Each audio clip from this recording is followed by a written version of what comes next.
Afternoon Facebook. I'm on for a rant this morning. I joined this group, renovations group or extensions, something like that. It was a group to work with builders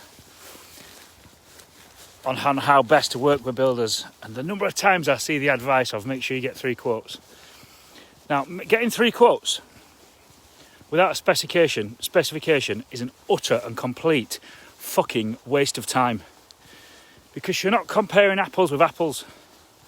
So you've got to know what you want in the first place to be able to have a like for like quote.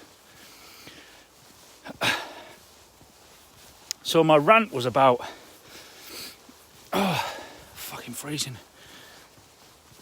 We've gone in on this project. We put a bid in for this project. And the guy had no spec at all. He was investing from down south in a property in Grimsby, miles and miles away. He had no spec. I was in the area, so I thought I'll help this guy out. We charged him for a visit, went along and priced up. I can't even use the word priced up because there was nothing to price. Without a spec, I've got nothing to price. So I went back to this guy with a quote, and it was a quote based on something that I put together. So I put this thing together, and our quote came back. It was near enough 15 grand for this refurb, 14.7 or something. But that was based on something that I put together. Now, we followed it up yesterday, and he's told me this morning that he's had a cheaper quote. Now, without a spec, that cheaper quote is absolutely meaningless, and it can't be compared against a quote that's been specced up. He's not comparing apples with apples. How does he know that? He didn't even know what I'd priced, and he didn't know what the other guy had priced. Just a price. You're right.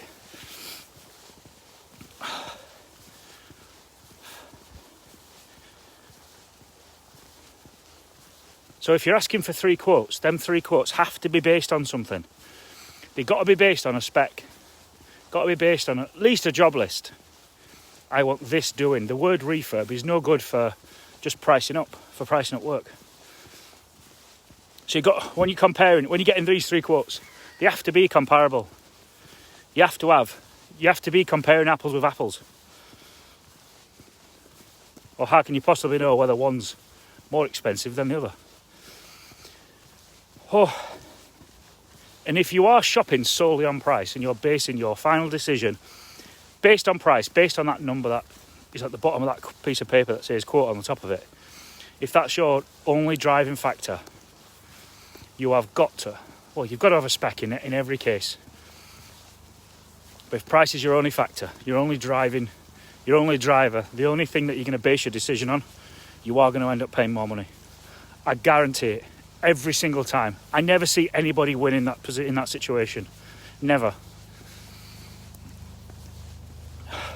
In fact, yesterday Lisa was sent a quote to review for a family member, and she looked over it and she passed it to me and said, "What do you think to this quote?"